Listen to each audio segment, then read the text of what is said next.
Assalamualaikum warahmatullahi wabarakatuh. Saya Siti Aisyah binti Muhammad Zalaluddin, PID 19085 daripada Diploma Kaunseling Islam. Okey, hari ini saya akan membuat pembentangan mengenai salah satu ajaran sesat yang terdapat di dalam Malaysia. Okey, ajaran sesat yang saya ingin bentangkan adalah Hasan anak harimau. Di sini saya akan menerangkan serba sedikit mengenai biografi pengasas. Okey, nama sebenar pengasas ajaran sesat anak Hasan harimau ini adalah Hasan bin Yaqub. Okey, tetapi Hasan bin Yaqub ini mempunyai beberapa nama gelaran yang diberi oleh penduduk kampung di sekitarnya. Okey, nama gelaran yang pertama adalah Tok Yah Hasan, yang kedua Pak Teh Hasan dan yang ketiga Pak Chu Hasan, tetapi yang paling popular di kalangan rakyat di kawasan tersebut adalah Hasan anak harimau. Sebenarnya beliau bukan mempunyai hubung kait yang rapat dengan harimau, tetapi beliau sebenarnya adalah seorang penjual anak pokok limau di sekitar penduduk kampung tersebut. Beliau juga dilahirkan di sebuah perkampungan yang bernama Bendang Pauh, Cetok, Pasir Mas, Kelantan. Okey. Beliau dibesarkan di Bukit Gading, Bukit Mas, Tanah Merah, Kelantan. Setelah menjangkau usia dewasa, maka beliau telah berpindah daripada perkampungan Kelantan kepada Hulu Terengganu.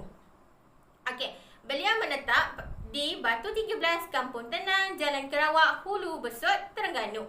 Okey, ajaran ini dikesan pada tahun 1970 di beberapa buah daerah Kelantan dan Terengganu. Maksudnya di sini bermulalah penyebaran ajaran sesat ini. Okey, anggaran jumlah ajaran sesat ini mencapai 2,000 orang. Okey, sebenarnya Hasan anak harimau ini adalah seorang guru silat.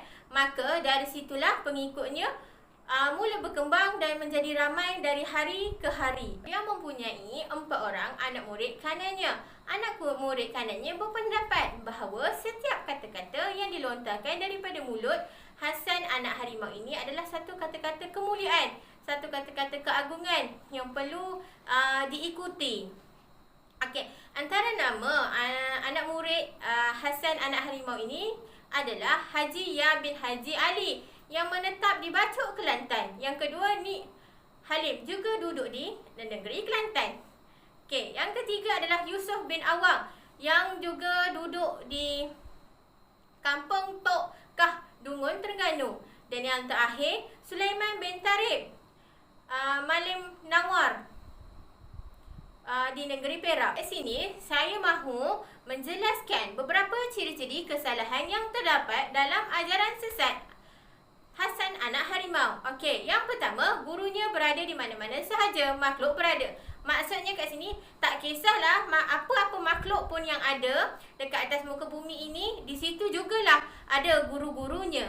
Okey. Yang kedua, manusia adalah Tuhan dan Tuhan adalah manusia.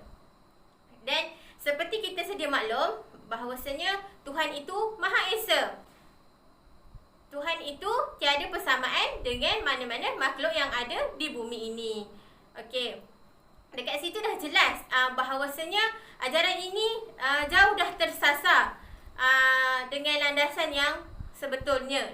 Okey, yang ketiga, tidak perlu percaya Nabi Muhammad SAW itu wujud. Okey, sepatutnya kita perlu mempercayai kewujudan Nabi Muhammad SAW, bahawasanya Nabi lah yang membawa ajaran Islam ini datang sampai ke negara Malaysia dan disebarkan seluruh umat Muhammad pada hari ini.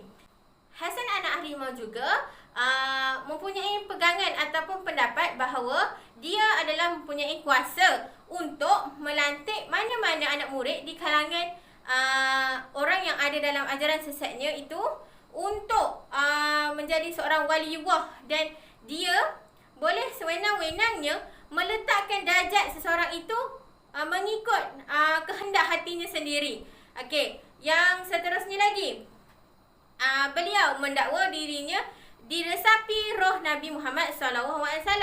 Pada awalannya tadi dia kata dia tidak percaya, tapi dia ada juga buat hubung kait yang lain bahawa dia mengatakan roh Nabi Nabi Muhammad itu diresap masuk dalam diri dia. Okey, dan di suatu masa nanti akan bertukar menjadi Imam Mahdi. Dia berpendapat bahawa yang dia akan menjadi Imam Mahdi di akhir zaman nanti untuk membuat ataupun menunjukkan segala kekuasaan-kekuasaan atau kelebihan yang dia ada. Okey. Beliau juga berpendapat bahawa dia adalah seorang guru ataupun pemegang anak kunci di syurga kelak. Sedangkan kita tahu syurga Allah itu mahal. Perjalanan untuk ke syurga itu adalah sukar.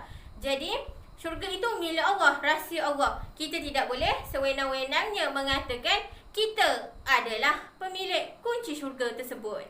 Rentetan daripada ciri-ciri kesalahan yang terdapat dalam ajaran sesat Hasan anak harimau itu, maka telah terhasillah satu perbincangan daripada Mufti Negeri Selangor selepas berbincang dengan Jawatan Kuasa Perundingan Hukum Syarak membuat fatwa.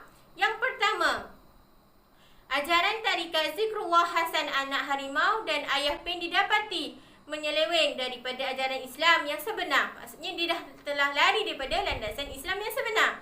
Okey, oleh itu yang demikian umat Islam dilarang mengamalkan ajaran tersebut. Sebab apa? Nama Ayah Pen terkandung di dalam fatwa yang telah dimaklumkan sebentar tadi adalah kerana Ayah Pen merupakan ayah mentua kepada Hasan anak harimau. Hasan anak harimau telah berkahwin dengan salah seorang anak perempuan Ayah Pen. Okey. Perkara kedua yang telah dituliskan dalam jadual fatwa Negeri Selangor adalah orang-orang Islam di mana-mana juga berada yang telah mengambil ijazah dan mengamalkan ajaran tarikat Zikrullah Hasan anak harimau dan Ayah Pen hendaklah meninggalkan ajaran itu dan segera bertaubat serta memohon keampunan kepada Allah SWT. Muzakarah Jawatan Kuasa Fatwa Kebangsaan bagi Hal Ehwal Agama Islam Malaysia kali ke-6 yang bersidang pada tahun 1983 10 Oktober telah membincangkan mengenai ajaran Hasan anak harimau ini. Muzakarah telah memutuskan bahawa oleh kerana ajaran Tok Ayah Hasan harimau ini hanya berlaku di negeri Kelantan dan Terengganu sahaja, maka terserahlah kepada kedua-dua negeri ini untuk mengambil tindakan yang sewajarnya bagi membendung ajaran Hasan anak harimau ini. Sememangnya itu hanyalah hendak diawasi supaya tidak merebak ke negeri-negeri lain serta boleh menjejaskan akidah umat Islam yang berada di negeri-negeri sekitarnya. Antara tindakan yang dikenakan oleh Hasan anak harimau ini adalah berbentuk denda sebanyak RM200 Malaysia. Yang kedua, dikenakan beberapa kali penjara oleh mahkamah. Di akhir pembentangan ini, saya telah menyediakan sedikit sedutan video mengenai ciri-ciri ajaran sesat Hasan anak harimau.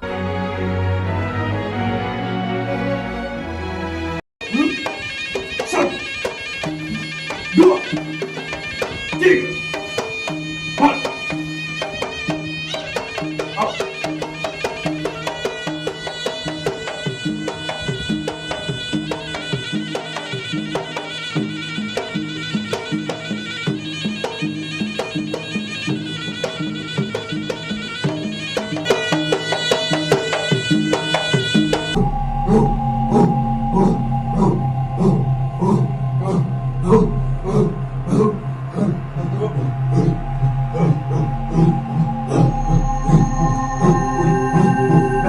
Anak muka ajaran sesat asyik anak Rima. Rima kata mana mari jom nama. Anak murid dia orang paling besar Ayah Pen ni. Asyik anak Rima ni ganah dah. Ayah Pen ni ganah lagi. Kita kalau tak pandai jangan masuk dalam benda-benda bimbang gitu. Ya ajar dia mudah yang mula-mula mari ajak mengatik lah. Marilah mengatik rumah tak ayah mari mengatik. Kita mengatik kena sungguh. Pak siapa nak sebut dunia lagu tu. Tak lapan nasi nak tepik lagu mana. Mengatik la ilaha illallah la. Ngatik sungguh banyak orang. Okey sekali yang mari dah pukul 3 yang mari. Hang gua nak ngatik sana. Ada nampak gapo-gapo dia pakat dah dia lah. Oh, dia kata. Ngipik, ada nampak gapo-gapo masa ngatik ni. Kawan tu kata kita tak nampak gapo ni, kata tak payah. Jauh lagi lah dengan Tuhan. Berjerit lah kawan tu, nyoyak lagu tu nyo. Amo mengatik penuh tenaga dah kata lagu tu lagi. Jauh lagi dengan Tuhan tak ada gapo. Ada orang siapa dia nampak gapo dia. Ya gen dia ya. Tak payah kita ada nampak cahaya ayo. Masa duk ngatik lah ni nampak cahaya. Sudah. Apa dia pakat nampak cahaya ni cahaya. Ada 3 cahaya. Gapo dia tu tak payah. Cahaya pertama tu Tuhan, cahaya kedua tu Muhammad, cahaya ketiga tu ayah lah. Tak ayah lah. Sudah. Dia kecik sikit, akhir sekali seruh jiwa raga. Pitih seruh, anak dara seruh habis pada dia.